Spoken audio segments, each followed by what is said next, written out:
السلام علیکم۔ رحمت کا فرشتہ، اوے پاگل ادھر آ۔ 8 سالہ کشان نے ملازم لڑکے سلیم کو آواز دی۔ سلیم مگن انداز میں چیزوں پر سے گرد صاف کر رہا تھا۔ سلیم نے گردن گھمائی اور سہمی ہوئی نظروں سے لانچ کے صوفے پر بیٹھے کشان کی طرف دیکھا۔ کشان ایک بہت ہی ضدی اور بدتمیز بچہ تھا، خاص کر اس کا رویہ گھر کے ملازموں کے ساتھ بہت ہی برا اور ہتک امیز تھا۔ سلیم کی عمر 14 سال تھی۔ دبلا پتلا سلیم غربت کی چکی میں پستا دن رات محنت کر کے اپنے گھر والوں کا پیٹ پال رہا تھا، کیونکہ سلیم کا باپ بہت پہلے ہی اس دنیا سے رخصت ہو گیا، تو سارے گھر کی ذمہ داری اس کے کمزور کندھوں پر آ گئی۔ سلیم کے چھوٹے بہن بھائی اور بوڑھی ماں کا اس کے علاوہ کوئی سہارا نہیں تھا۔ سلیم کی ماں کئی سال پہلے اس گھر میں کام کر چکی تھی، مگر اب بیماری کی وجہ سے کام کرنا ممکن نہیں رہا، تو سلیم کو اس کی جگہ کام مل گیا۔ جی چھوٹے صاحب، سلیم نے پاس آ کر مؤدب انداز میں کہا۔ نیچے بیٹھ جاؤ۔ سلیم حیرت سے دیکھتا فرش پر بیٹھ گیا۔ اب آگے جھکو، کشان نے پھر حکم دیا۔ کیوں صاحب؟ سلیم نے حیرت سے سوال کیا۔ میں تمہیں گھوڑا بنا کر تم پر سواری کروں گا، کشان نے ہنستے ہوئے کہا۔ سلیم پریشانی سے اس کی طرف دیکھنے لگا۔ کشان ایک صحت مند بچہ تھا، جبکہ سلیم بہت ہی کمزور تھا۔ سلیم کے منع کرنے کے باوجود کشان نے زبردستی اسے گھوڑا بنایا اور اس کی کمر پر بیٹھ کر اسے چلنے کا حکم دیا۔ سلیم تھوڑا آگے جا کر ہی گر گیا۔ کشان بدتمیزی سے کہکے لگانے لگا۔ یہ کیا ہو رہا ہے؟ گھر کے اندر داخل ہوتے ہی نانا جان نے سخت لہجے سے سوال کیا، تو کشان جلدی سے اٹھ کر کھڑا ہو گیا۔ وہ اپنے نانا جان سے بہت ڈرتا تھا، کیونکہ اس کے نانا جان ایک اصول پسند آدمی تھے۔ نانا جان، ہم کھیل رہے تھے، کشان نے جلدی سے کہا۔ سلیم نے سر جھکا لیا، مگر اس کے چہرے پر تکلیف کے آثار واضح تھے۔ سلیم، گاڑی سے میرا بیگ نکال کر لاؤ۔ نانا جان نے ایک سنجیدہ نظر سلیم پر ڈالی اور پھر صوفے پر بیٹھ گئے۔ کچھ دیر میں کشان کی امی صدف بھی وہاں آ گئی۔ باپ کو دیکھ کر بہت خوش ہوئیں۔ ابو، آپ کو آنے میں کوئی پریشانی تو نہیں ہوئی؟ صدف نے پیار سے پوچھا۔ نہیں بیٹی، فلائٹ بہت آرام دہ تھی۔ نانا ابو اکثر کراچی سے لاہور اپنے کاروبار کے سلسلے میں آتے تھے۔ وہ جب بھی لاہور آتے اپنی بیٹی سے ملنے آتے۔ نانا جان، میرے لیے کیا لائے ہیں؟ کشان نے جلدی سے پاس آ کر پوچھا۔ بہت کچھ، مگر پہلے یہ تو بتاؤ، اب تم کسی کو تنگ تو نہیں کرتے؟ نہیں نانا جان، آپ ماما سے پوچھ لیں، کشان نے جلدی سے کہا، تو صدف نے اسبات میں سر ہلایا۔ وہ تینوں باتیں کرنے میں مگن ہو گئے۔ کچھ دیر کے بعد کشان کے پاپا بھی آفس سے آ گئے، تو سب نے مل کر کھانا کھایا۔ سلیم کو کھانا دے دیا ہے؟ سالن ڈالتے ہوئے نانا جان کو اچانک یاد آ گیا۔ وہ بعد میں کھا لے گا، صدف نے لاپرواہی سے کہا۔ نہیں، بری بات، پہلے اسے کھانا دو، نانا جان نے نرمی سے کہا۔ کیوں نانا جان، وہ تو نوکر ہے، بعد میں کھا لے گا۔ ایک حدیث سناؤں؟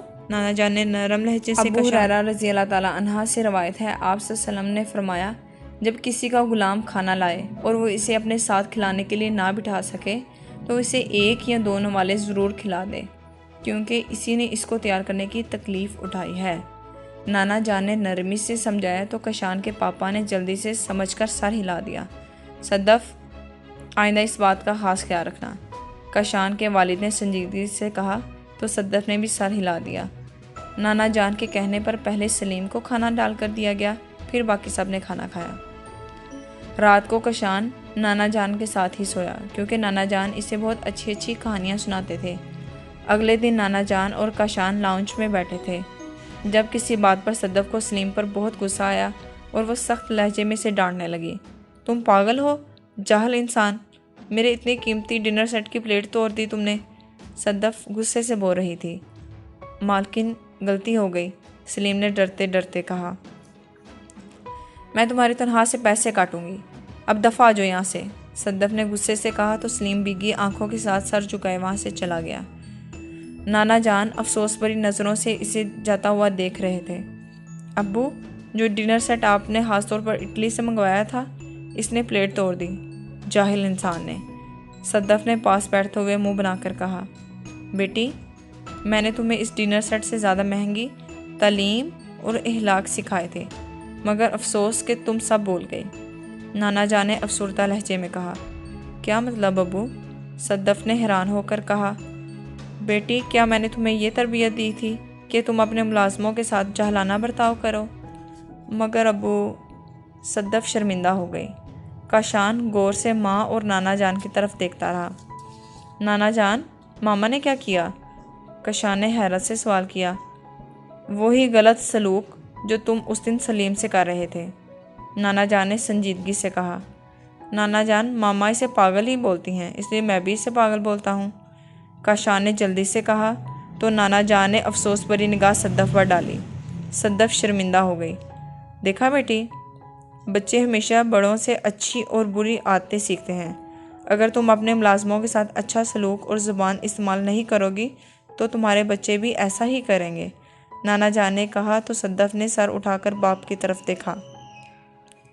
سوری ابو جان، غلطی ہو گئی، صدف نے آہستگی سے کہا۔ ماما، آپ اتنی سی بات پر معافی مانگ رہے ہیں؟ کاشان نے حیرت سے سوال کیا۔ کاشان بیٹا، اگر آپ کو کوئی ڈانٹے یا پاگل اور جاہل جیسے ناموں سے پکارے تو کیا آپ کو اچھا لگے گا؟ نانا جان نے سوال کیا۔ کاشان نے فوراً نفی میں سر ہلایا۔ نہیں نانا جان، حضرت انس رضی اللہ تعالیٰ عنہ خادموں سے آپ صلی اللہ علیہ وسلم کے حسن سلوک کو یوں بیان فرماتے ہیں، میں نے 10 سال تک نبی کریم صلی اللہ علیہ وسلم کی خدمت کا شرف حاصل کیا، لیکن آپ نے مجھ سے اف تک نہ کہی اور نہ یہ کہا کہ یہ کام تم نے کیوں کیا اور فلاں کام تم نے کیوں نہ کیا۔ ہمارے پیارے نبی صلی اللہ علیہ وسلم ملازموں اور خادموں کے ساتھ انتہائی شفیق تھے، اور پھر ہم کیوں نہ آپ صلی اللہ علیہ وسلم کی سنت پر عمل کریں؟ نانا جان نے اسے پیار سے سمجھایا تو وہ فوراً سمجھ گیا۔ ابو جان، میں آئندہ ایسا نہیں کروں گی۔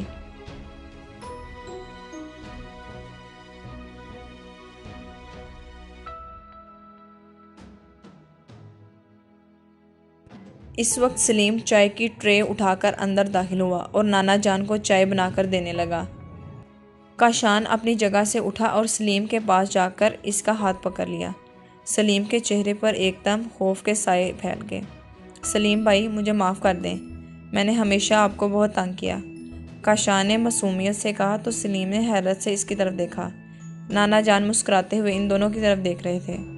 کوئی بات نہیں، سلیم نے حیرت اور ہوشی سے کہا اور وہاں سے چلا گیا۔ نانا جان، آپ نے بتایا تھا کہ جب غلطی کا احساس ہو تو فوراً معافی مانگ لینی چاہیے، میں نے ٹھیک کیا نا؟